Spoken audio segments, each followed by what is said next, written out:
Nous allons étudier ensemble le 9e et dernier Perek de la Masechet Brachot, qui parle de différentes bénédictions qu'on fait. Quelqu'un qui voit l'endroit où des miracles ont été faits pour le peuple juif. Omer il dit, Baruch Shassan Nissim Lavotenu Bamakom Hazeh, béni soit celui qui a fait des miracles dans cet endroit-là. Makom Shenekra Menenu Avodah Zara, un endroit où la Avodah Zara, l'idolâtrie, c'est-à-dire un temple idolâtre, une statue d'une idole, ont été détruites, littéralement déracinées, arrachées. Donc on voit un endroit comme ça, et les commentaires nous disent que c'est d'Afka en Israël, donc quelqu'un qui voit ça dans la terre d'Israël, Eretz Israël. Omer il dit, Baruch, béni soit-tu, Shakar, Avodah Zara, qui a déraciné, qui a arraché une Avodah Zara, une idole, Martzenon de notre terre. Là, il y a une Gemara qui nous dit que, on continue encore à dire d'autres choses, c'est dans la Gemara Rametz Bracha, où il dit que Shem Shnekam et Makom Hazeh, de la même manière que cette idole a été déracinée de cet endroit-là, Kent Yakom Bechol Hamkomot Israël, de la même manière que toutes les idoles soient déracinées dans toute la terre d'Israël, V'hashev lav ovdehem lavdecha, et fait revenir le cœur de ceux qui servent ces idoles-là à te servir. Mishnah Bet. Al-Hazikin, les Zikin sont les étoiles filantes, les comètes. Ve'al-Azvaot, et sur les tremblements de terre. Ve'al-Abrakim, sur les éclairs. Ve'al-Aramim, et sur le tonnerre. Ve'al-Aruchot, et sur les tempêtes. Mais on dit Baruch, et bon, comme dans les bénédictions d'avant, c'est Baruch, c'est pas juste Baruch, c'est Baruch, Ata Hashem Elken Melech Haolam, Shekocho Ugvorato, dans son force et son pouvoir, Malé Olam remplit le monde. Donc, pour toutes ces choses qui sont des phénomènes naturels, on peut dire Osema Se Bereshit, que Dieu a créé le monde, c'est lui qui a créé le monde, mais quand il y a des choses qui sont spécifiques, c'est-à-dire que le tonnerre, des choses qui montrent la force, la puissance de Hachem, on fait cette bénédiction qui est particulière, chez Kochok Vurato Malé Olam. Aléharim, sur les montagnes, Balakvot et sur les collines, Balayamim et sur les mers, Balaharot et sur les rivières, Balamidbarot et sur les déserts, donc tous ces grands phénomènes naturels, on dit Baruch Osem Maaseh Bereshit. Béni soit Hashem, Baruch encore une fois, Baruch et Hashem Melech Haolam, Osem Maaseh Bereshit, qui a fait l'acte de création, celui qui a créé le monde. Rabbi Yehuda nous dit Haroé et Hayam Hagadol, quelqu'un qui voit littéralement la grande mer, Yam Hagadol. Alors Yam Machloket, il y en a qui nous disent que Yam HaGadol, c'est la Méditerranée, parce que c'est la mer la plus importante, c'est celle qui va être à côté d'Israël. D'autres qui nous disent que c'est l'océan Atlantique. Donc en tout cas, si quelqu'un voit cette mer-là, Omer il dit Baruch Shasat Yam HaGadol, béni soit celui qui a créé la grande mer, ce grand océan. Mizman Sheroto Liprakim. Mais ça on dit quand on le voit de temps en temps, c'est-à-dire la Gemara nous dit une fois tous les 30 jours, une fois par mois. Si quelqu'un habite sur la mer, il ne va pas faire une bracha tous les jours. C'est uniquement, ça fait 30 jours qu'on n'a pas vu la mer, dans ce cas-là on fait cette bénédiction. Alag Shamim, sur la pluie. Val Absorot Tovat, sur les bonnes nouvelles. Mais on dit Baruch, béni sois-tu Hashem, Elken Melech Haolam, Hatov, qui est bon, va mettre et qui fait du bien. Et ça, la Gemara nous dit que quand il y a la pluie, que la pluie c'est une bonne nouvelle, qu'on a un champ, mais qu'on est partenaire dans ce champ, on fait Atov Amétiv. Quand c'est quelque chose, une bonne nouvelle, mais qui est partagée avec d'autres personnes, on fait Atov Amétiv. Quand c'est une bonne nouvelle qui est juste pour nous, par exemple, la personne serait la seule à avoir un champ, c'est son champ à lui, il ne partage pas avec quelqu'un d'autre, dans ce cas-là, il ferait la bracha de Shechianu. Donc, sur les bonnes nouvelles et sur la pluie, on dit Baruch Atov Amétiv. Al Shmot Raot, sur les mauvaises nouvelles, on dit Baruch Dayan Emet, béni sois-tu, le juge de vérité. Mishnah Gimel. Bana Bait Chadash, quelqu'un qui a construit ou bien qui a acheté une nouvelle maison. Vekana Kelim Chadashim, ou bien acheté des nouveaux ustensiles, ça peut être des nouveaux vêtements. Mais on dit Baruch Shechianu. Donc Shechianu, Ensuite, la Mishnah dit la chose suivante. Mevarech al-hara'a me'en tova. On fait une bénédiction sur quelque chose de négatif, c'est-à-dire quelque chose qui n'est pas bien maintenant, mais qui va, au bout du compte, devenir quelque chose de positif. Donc, par exemple, quelqu'un qui a un champ, on donne cet exemple-là, quelqu'un qui a un champ, le champ a été inondé. Ben maintenant, ce n'est pas une bonne chose. Mais une fois que l'eau va descendre, le champ sera déjà irrigué, il n'aura pas besoin de le faire. Donc c'est quelque chose de négatif maintenant, mais il y a un résultat positif qui va ressortir de ça. Eh bien, sur ces bénédictions-là, on va faire une bracha sur ces événements-là, qui est donc la bracha pour le négatif. Parce que maintenant, c'est quelque chose qui n'est pas bien. Et on fait une bénédiction à la tova menara, quand il y a quelque chose de bien qui arrive. Mais on sait qu'au bout du compte, il va y avoir quelque chose de négatif qui va ressortir. Mais si maintenant c'est bien, on fait à tova métiv. Même si plus tard, il y aura des conséquences négatives. Par exemple, quelqu'un qui a trouvé quelque chose dans la rue. C'est un exemple que la Gemara nous donne. Il a trouvé un objet dans la rue, quelque chose de valeur dans la rue. Et pour lui, c'est une bonne nouvelle. Il fait la bracha à tova métiv. Maintenant, il y a des pays où, à l'époque de la Mishnah, si quelqu'un, il y avait une taxe, un impôt, qui est que quand on trouvait des choses dans la rue, ça appartenait automatiquement au gouvernement. Donc le gouvernement allait venir se servir. Donc si la personne trouvait quelque chose, c'est bien. Mais il peut s'avérer que le gouvernement va en entendre parler, et ils vont venir le saisir, donc quelque chose de négatif qui va se passer après. Mais si maintenant c'est bien, on fait la bracha de la Tova métiv. Atzoek le shava, quelqu'un qui prie, ou qui crie à Hachem, qui prie le shava pour quelque chose qui est déjà passé. Harizut filat shav, c'est une prière en vain. Ketzad, comment? La Mishnah donne un exemple. Haïta ishtomu beret. Quelqu'un dont la femme est déjà enceinte. Elle est enceinte. Vomar, il dit, Yehi ratzon, que soit la volonté de Hachem, Sheteled ishti zachar, que ma femme donne naissance à un garçon. Harizut filat shav, c'est une fila en vain. Parce que le sexe de cet enfant a déjà été déterminé. Donc, c'est trop tard. Hayab baderech, ou bien quelqu'un qui voyage, qui arrive quelque part.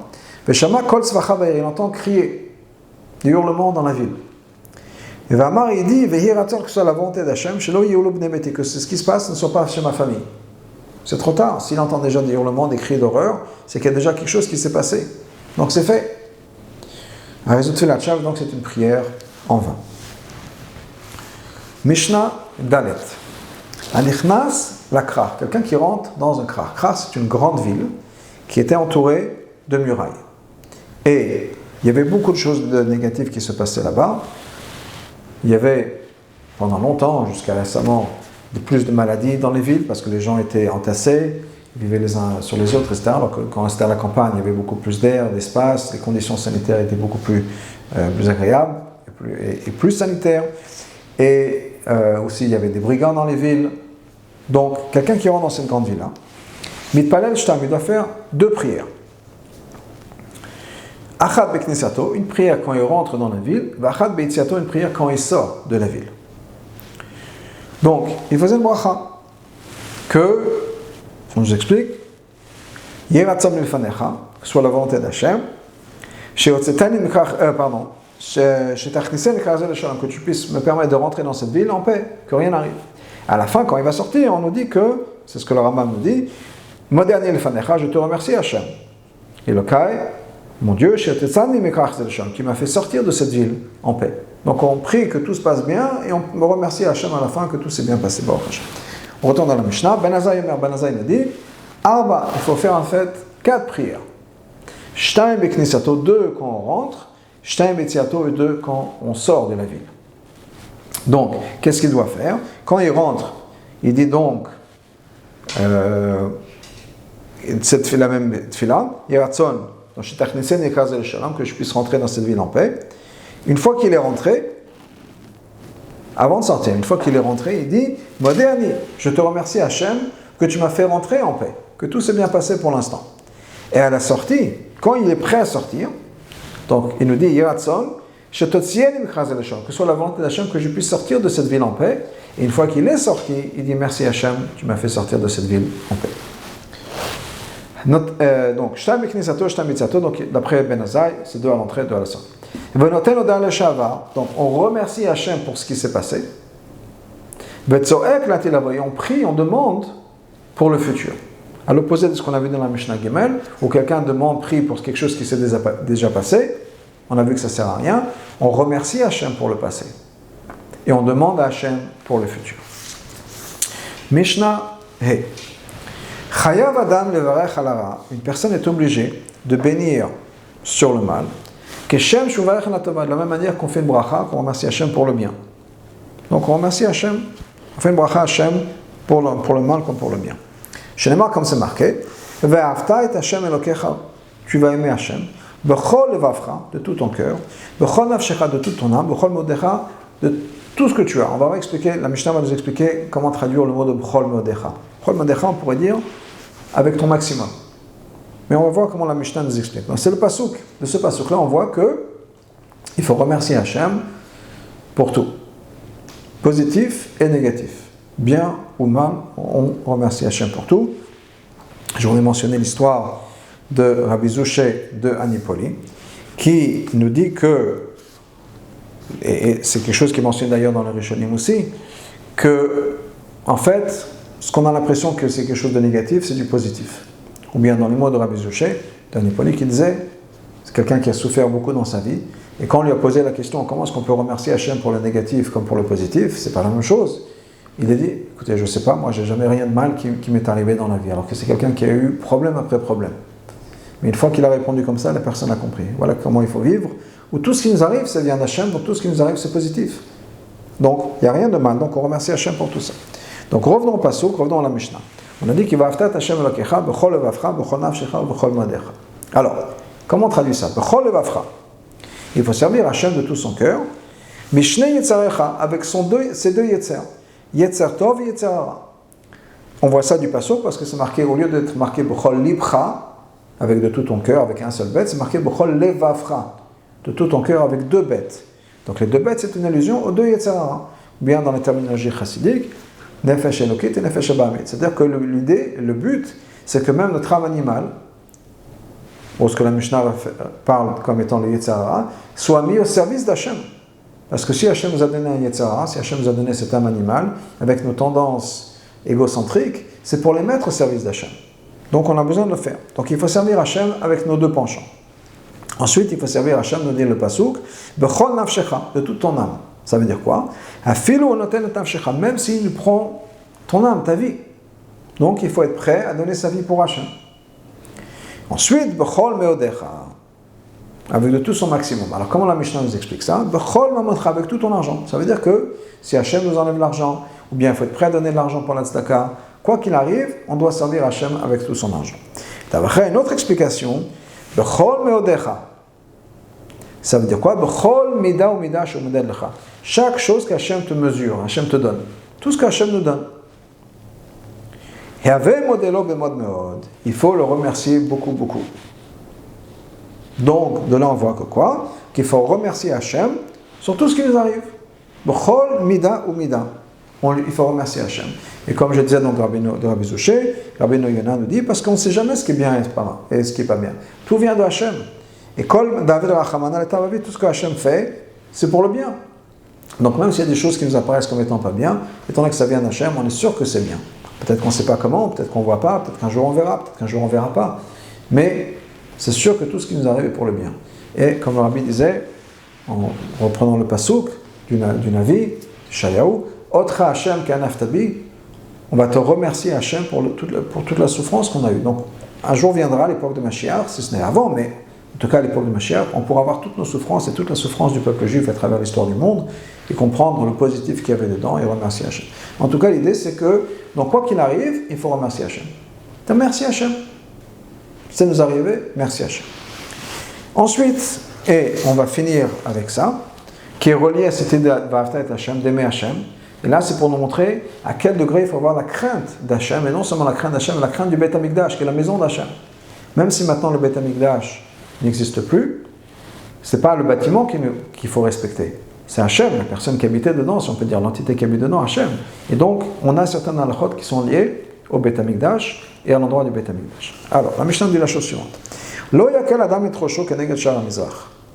Une personne ne doit pas avoir la tête légère, c'est-à-dire faire des choses qui ne sont pas appropriées, en faisant face à la porte est du Beth Amikdash. Pourquoi la porte est? Shehu mchouvan, parce que ça fait face, keneged bet kodesh hakodashim au sein des saints. C'est-à-dire que dans le Beth Amikdash, la direction du Beth Amikdash, c'était l'entrée, et le kodesh hakodashim, c'était est vers l'ouest. On rentrait du côté est, et quand on continuait devant nous, c'était le kodesh hakodashim, le saint des saints, qui était à l'ouest.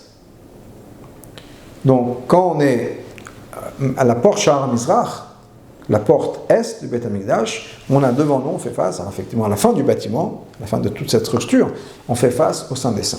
Donc, il faut faire attention. Ensuite, Lo ikanes la Harabayit b'maklo. On ne peut pas rentrer dans la montagne du Beth Amikdash avec son bâton. Ou beminalo avec ses chaussures, ou punakto avec son sac.